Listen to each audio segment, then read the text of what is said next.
बोलिए वृंदावन बिहारी लाल की जय। आप भाग्यशाली हैं, आपको घर बैठे श्री भक्तमाल की कथा सुनने को मिल रही है। आज आप श्री मदालसा माता जी की कथा सुनेंगे। ये गंधर्वराज विश्वावसु की कन्या थी। अपने अलौकिक रूप, लावण्य, साधगुण संपत्ति, शील स्वभाव से स्वर्ग की देवियों की भी गौरव गरिमा को संकित करती थी। एक दिन मदालसा अपने पिता के बाग में घूम रही थी। उसी समय पाताल केतु नामक एक दुरात्मा दैत्य अपनी आसुरी माया फैलाकर उन्हें मुंह में डालकर अपहृत कर पाताल में ले गया। मदालसा की एक सखी जिसका नाम कुंडला था, जो विंध्यावान गंधर्व की कन्या एवं पुष्कर माली की पत्नी थी, शुभ दैत्य ने उसके पति को मार डाला। तब से वह जगत से विरक्त होकर उत्तम व्रतों का पालन करती हुई दिव्य गति से भिन्न भिन्न तीर्थों में विचरती रहती थी। एक बार वह पाताल लोक में पहुंची तो वहां उसने अपनी सखी मदालसा को देखा।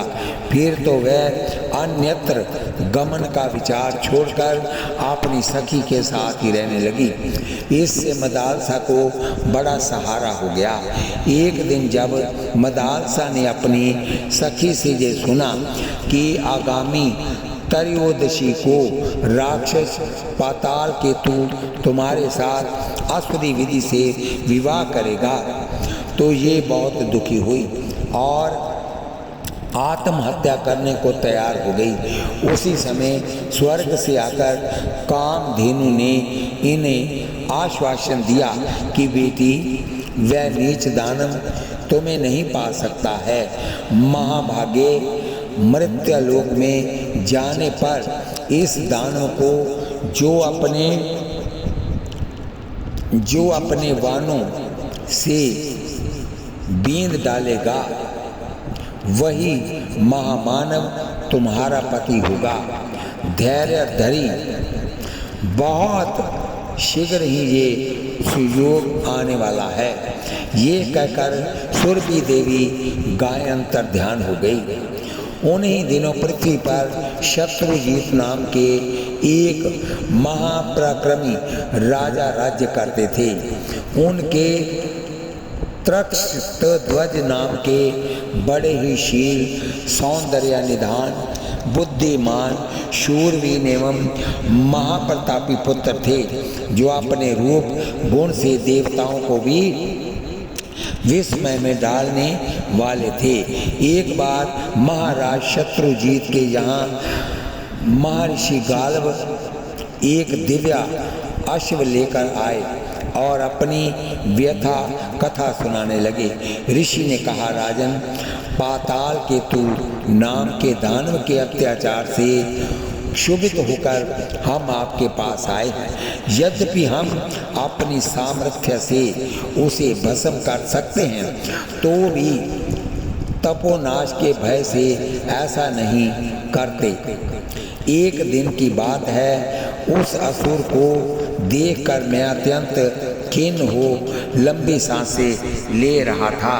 इतने में ही ये घोड़ा आकाश से नीचे उतरा और उसी समय ये आकाशवाणी हुई कि मुने, ये अश्व बिना थके समस्त भूमंडल की परिक्रमा कर सकता है। इसलिए संसार में इसका कोवल्य नाम प्रसिद्ध होगा। इसे सूर्य देव ने कृपा करके दिया है, जो नीचे दानव रात दिन तुम्हें क्लेश में डाले रहता है। उसका भी इसी अश्व पर आरूढ़ होकर राजा शत्रुजीत के पुत्र त्रक्षध्वज वध करेंगे। इस अश्व रत्न को पाकर राजकुमार की भी कोवल्याश्व नाम से प्रसिद्ध होंगे। गाल्व मुनि के यूं कहने पर धर्मात्मा राजा ने मंगलाचरण पूर्वक राजकुमार त्रतक्ष ध्वज को उस अश्व पर चढ़ाया और मुनि के साथ भेज दिया। बोलिए वृंदावन बिहारी लाल की जय। वीर कोवल याशव गालव मुनि के आश्रम में निवास कर रहे थे। ऋषि लोग संध्या उपासन में लगे हुए थे। तब तक वह दुष्ट दैत्य सूकर का रूप धर कर आश्रम में आकर उत्पात करने लगा। राजकुमार ने अश्व पर आरूढ़ होकर धनुष बाण लेकर उसका पीछा किया। हजारों योजन दूर जाने पर बाणों से घायल व सूकर रूपधारी असुर प्राण बचाने के लिए एक अंधकार में भू वीवर में प्रवेश कर गया। राजकुमार ने भी घोड़े सहित उसमें प्रवेश किया। अंधकार पार करने पर राजकुमार को वह दैत्य तो नहीं दिखाई पड़ा। पाताल लोक की अद्भुत शोभा का दर्शन हुआ। घूमते घूमते उन्होंने एक स्त्री को देखा। ये वही मदालसा की सखी कुंडला थी। उसका परिचय पाने के लिए पीछे पीछे चलते हुए राजकुमार ने महल में प्रवेश कर देवांगना तुल्या मदालसा को देखा। निश्चय ही उस रूप लावण्य ने इसके मन को चुरा लिया। तब भी पुरुष होने के नाते अपने को संभाल कर समीप जाकर परिचय प्राप्त करने के लिए यूं ही कुछ कहने का उपक्रम किया। देवी मदालसा इनकी लोकोत्तर सौंदर्य राशि को देखकर सहसा मूर्छित हो गई। तब राजकुमार ने उनकी सखी से परिचय एवं मूर्छा का कारण पूछा। सखी कुंडला ने परिचय दिया।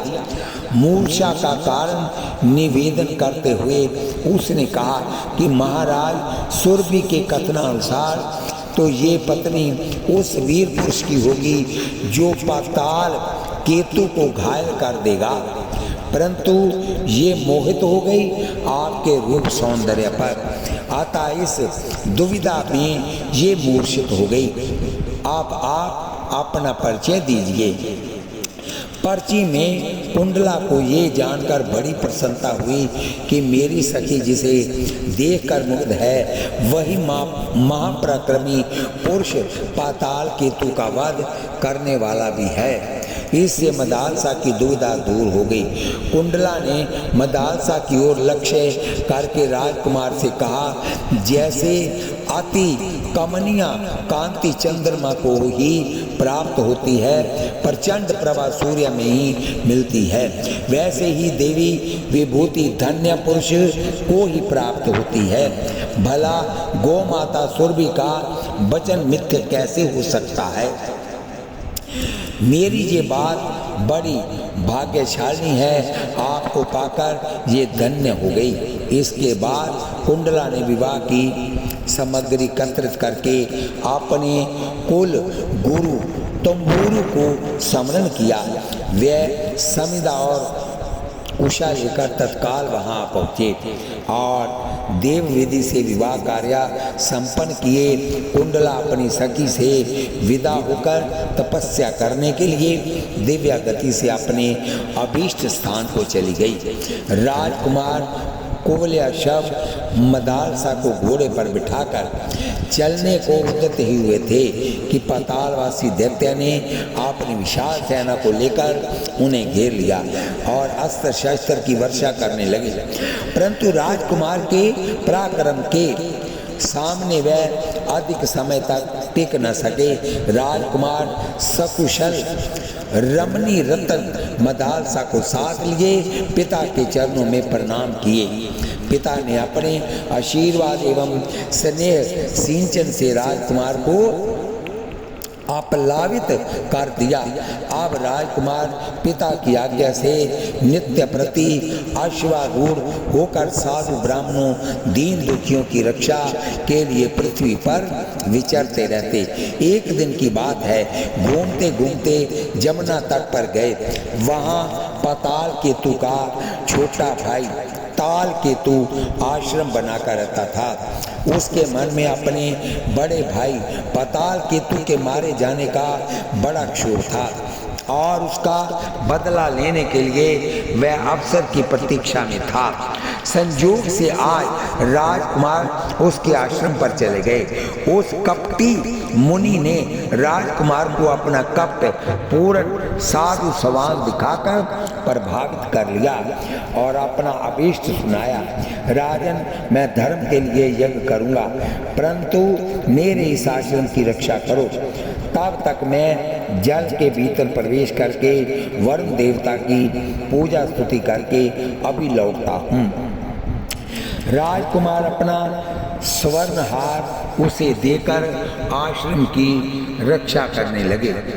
वह मायावी दैत्य जल में डुबकी लगाकर राजकुमार के नगर में चला गया और मदालसा तथा अन्य लोगों के समक्ष पहुंचकर इस प्रकार बोला। वीर कुवलया शव दैत्यों से युद्ध करते करते वीर गति को प्राप्त हो गए।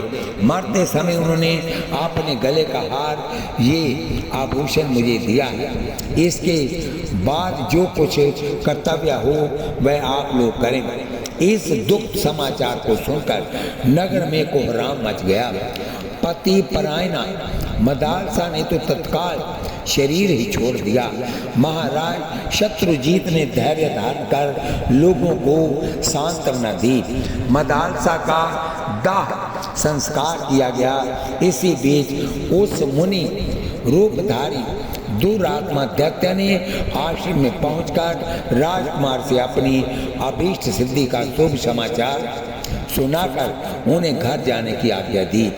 घर जाकर राजकुमार ने माता पिता को प्रणाम किया तथा सभी को अन्य मन से देखकर इस उदासीनता का कारण पूछा।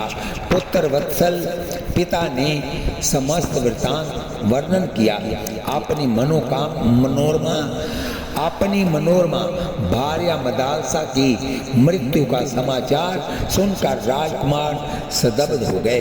मन ही मन विचार करने लगे कि मेरे पत्नी प्रेम को धिक्कार है, जो मेरी प्रेसी ने मेरी मृत्यु की बात सुनकर तत्काल प्राण त्याग कर दिए और वह जीवित और मैं जीवित हूँ, परंतु मैं प्राण त्याग कर दूं अथवा उसके वियोग में हाँ प्रिय कहकर क्रदन करूं तो इससे उस प्राण वल्लभा का उपकार ही क्या होगा। अतः अब तो मुझे धैर्य पूर्वक जीवन धारण करते हुए माता पिता की सेवा करना ही परम अभीष्ट प्रतीत होता है। ये निश्चय कर राजकुमार तृक्षध्वज ने सबके सामने ये प्रतिज्ञा किया कि यदि इस जन्म में मेरी सुंदरी पत्नी मदालसा फिर ना मिली तो दूसरी कोई स्त्री मेरी जीवन संगनी नहीं बन सकती है। राजकुमार तृक्षध्वज के शील सौंदर्य से आकृष्ट होकर नागराज अश्वतार के दो नाग कुमारों ने इनसे मैत्री कर ली। राजकुमार के प्रेमवश वे दोनों नाग कुमार प्रतिदिन बड़ी प्रसन्नता पूर्वक राजकुमार के साथ रहते हुए भांति भांति के विनोद, हास्य, वार्तालाप आदि करते रहते थे। दिन भर राजकुमार के साथ रहते, रात्रि में नागलोक में चले जाते। जब नागराज अश्वतर को इनकी मैत्री का पता चला तो बड़े प्रसन्न होकर बोले, पुत्रो, जिस मित्र के संग रहकर तुम लोग परम सुख अनुभव करते हो, उनका कोई मनोरथ सिद्ध करके क्या तुम लोगों ने भी उनके चित्त को प्रसन्न किया है? नाग कुमार ने कहा, पिताजी, वह महाराज कुमार सब प्रकार से सिद्धार्थ हैं। उन्हें कोई भी वस्तु देकर प्रत्युपकार कृत नहीं किया जा सकता, और उन्हें जिसकी आकांक्षा है वह ब्रह्मा, विष्णु तथा शिव आदि सर्व समर्थ परमेश्वरों के सिवा हम लोगों के लिए सर्वदा असंभव है। नागराज ने कहा, पुत्रों, किसी कार्य को असंभव मानकर उद्योग छोड़ना उचित नहीं। ऋषियों का कथन है कि तप से आगम न का संसार अतः तुम सब राजकुमार के अभीष्ट को अभिव्यक्त करो, हम उसे तप से संभव करने का प्रयत्न करेंगे। नाग पुत्रों ने राजकुमार की प्रतिज्ञा सुनते हुए मदालसा की पुनः प्राप्ति को अभिपसित बताया। नागराज अश्वत्थामा ने हिमालय पर जाकर तप के द्वारा सरस्वती को संतुष्ट कर स्वर सिद्धि का वरदान प्राप्त किया। पुनः अपनी स्वर साधना से शिव जी को संतुष्ट करने के लिए कैलाश पर गए। वहां उन्होंने भगवान आशुतोष को रिझाकर मदालसा को अपनी कन्या रूप में प्रकट होने का वर मांगा। शिवजी ने तथास्तु कहकर नागराज के मध्यम फन से मदालसा की उत्पत्ति बताई। नागराज पूर्ण मनोरथ हो श्री शिवजी के चरणों में प्रणाम कर अपने स्थान पर आ गए। समय पर सचमुच मदालसा पूर्ववत ही रूप, शील, सद्गुण से समलंकृत मंगलमय वपु धारण कर नागराज के मध्यम फण से प्रादुर्भूत हुई। नागराज ने ये रहस्य किसी को नहीं बताया। मदालसा को महल के भीतर गुप्त रूप से स्त्रियों के संरक्षण में रख दिया। इसके बाद पिता के कहने पर वह दोनों नागपुत्र एक दिन अनुरोध करके राजकुमार त्रक्षत ध्वज को अपने पिता के पास नागलोक में ले गए। राजकुमार ने नागराज अश्वत्थामा को मित्र के पिता होने के नाते अपने पिता के ही समान मानकर चरण स्पर्श पूर्वक प्रणाम किया। नागराज ने प्रेम पूर्वक छाती से लगाकर बड़ा ही प्यार किया और फिर कर्मशाह स्नान आदि सब कार्य करके नागराज ने अपने पुत्रों तथा राजकुमार के साथ प्रसन्नता पूर्वक भोजन किया। तत्पश्चात राजकुमार का प्रिया करने के लिए नागराज ने घर में छिपाई हुई मदालसा को सन्मुख लाकर उपस्थित किया और इनके पुनः प्रत्यय की कथा कह सुनाई। फिर तो राजकुमार ने अपनी प्यारी पत्नी को ग्रहण किया। तदंतर उसने स्मरण करते ही उनका प्यारा अश्व वहां आ पहुंचा। तब वह नागराज को प्रणाम करके मदालसा के साथ अश्व पर आरूढ़ होकर नगर को चल दिए। राजकुमार को पुनः मदालसा सहित देखकर माता पिता एवं पूर्ववासी बहुत ही प्रसन्न हुए। इस उपलक्ष्य में बहुत बड़ा उत्सव मनाया गया। महाराज शत्रुजीत के परलोकवासी होने पर पूर्ववासियों ने उनके महात्मा पुत्र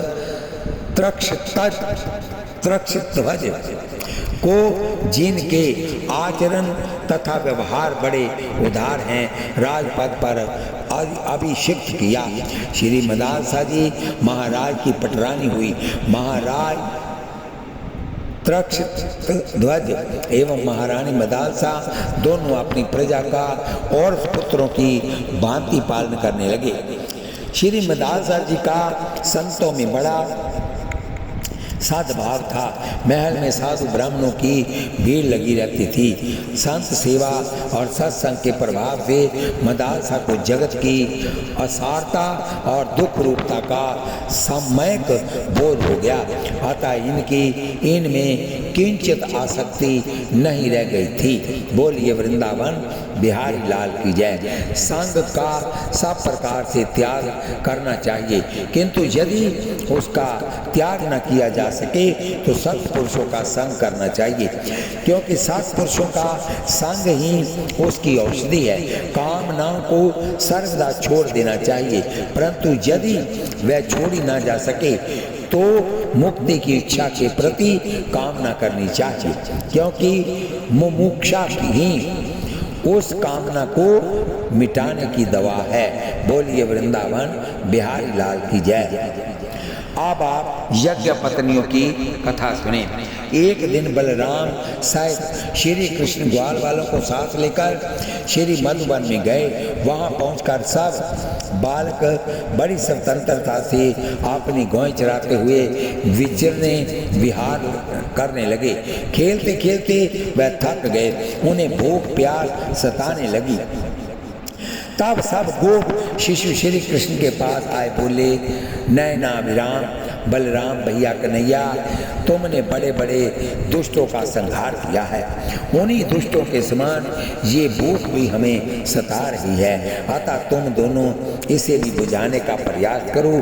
श्री कृष्ण ने मथुरा की परम भागवती ब्राह्मण पत्नियों पर अनुग्रह करने के लिए, जिन्होंने चिरकाल से भगवान श्याम सुंदर के अचिंत्य सौंदर्य माधुर्य एवं उनकी मनोहर लीलाओं को सुन सुनकर अपना हृदय समर्पित कर दिया था, जो सदा सर्वदा के लिए उत्सुक रहती थी कि किसी प्रकार श्री कृष्ण के दर्शन हो जाएं।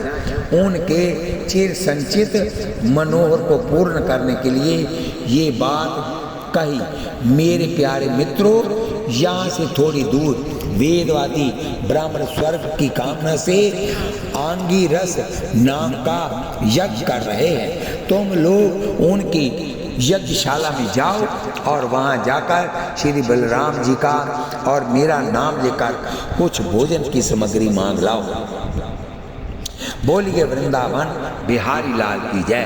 तब ग्वाल बाल उन ब्राह्मणों की यज्ञशाला में जाकर दंडवत प्रणाम कर हाथ जोड़कर बड़ी नम्रता से बोले, विप्रवरो, हम ब्रज के ग्वाले भगवान श्री कृष्ण और बलराम जी की आज्ञा से आपके पास शुदा निवृत्ति निमित्त कुछ भात की याचना करते हैं। यदि आप लोगों की श्रद्धा हो तो कुछ भोजन दे दीजिए। परंतु उन ब्राह्मणों ने उनकी बातों पर कोई ध्यान नहीं दिया, हाँ या ना कुछ भी नहीं कहा, इसलिए कि वह स्वर्गकामी कर्म जाल में उलझे हुए भगवान के भगवत स्वरूप को एकदम भूले हुए थे।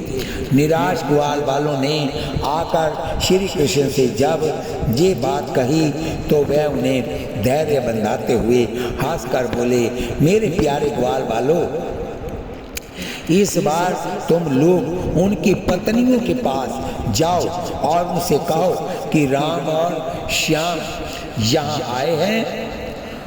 अब तुम जितना चाहोगे उतना भोजन वह तुम्हें देंगे। वह मुझसे बड़ा प्रेम करती हैं, उनका मन सदा सर्वदा मुझ में लगा रहता है। भगवान के हंसने में मधुर व्यंग ये है कि ब्राह्मण भाग के नाते दाऊ जी को अधिक मानते हैं। श्री ठाकुर जी हंसे कि देख लिया दाऊ जी के भक्तों को, अब हमारे भक्तों का भाव देखो। अब ग्वाल बालों ने ब्राह्मण पत्नियों को भी प्रणाम कर अपने आने के उद्देश्य को व्यक्त किया तो वह श्री कृष्ण के आने की बात सुनते ही उतावली हो गई। उनका हृदय हर्ष से खिन उठा, नेत्रों में आनंद के आंसू छलकाए।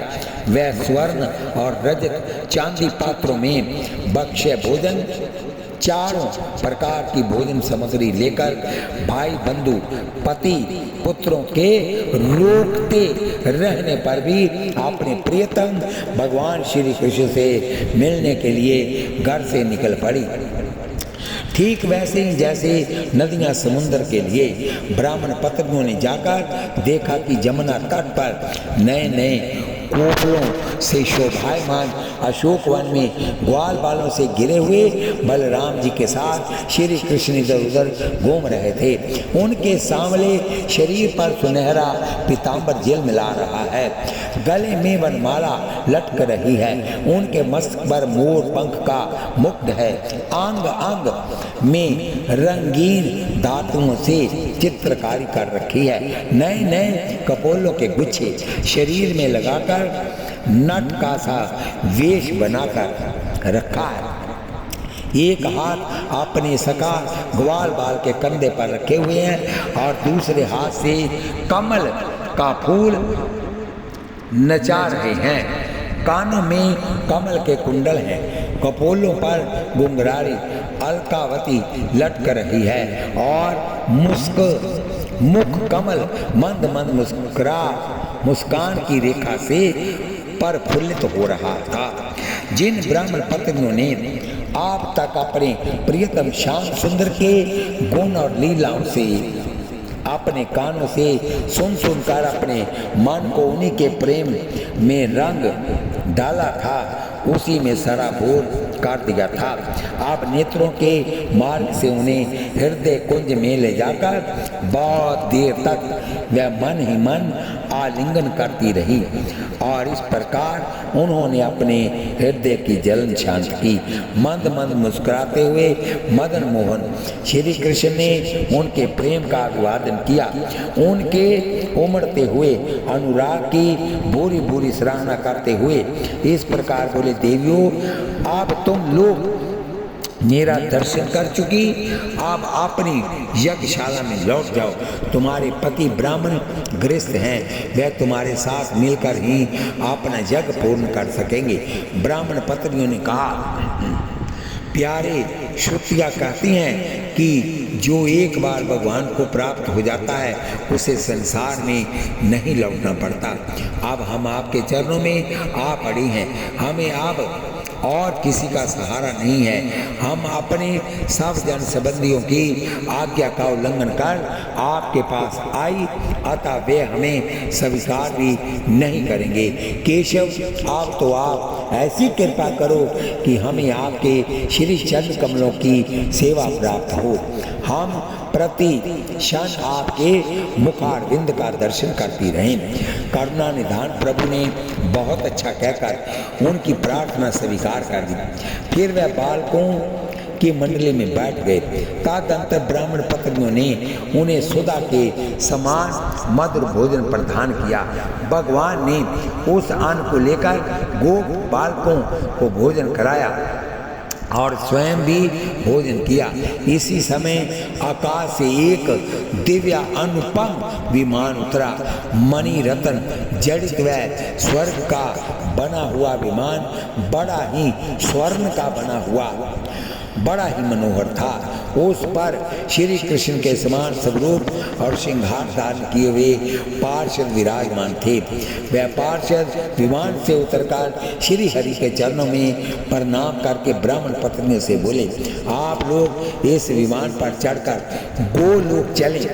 वे यज्ञ पत्नियां श्री हरि को नमस्कार करके मनोवांछित गोलोक में जा पहुंची। वह मानव देह का परित्याग करके तत्काल दिव्या गोपी रूप हो गई।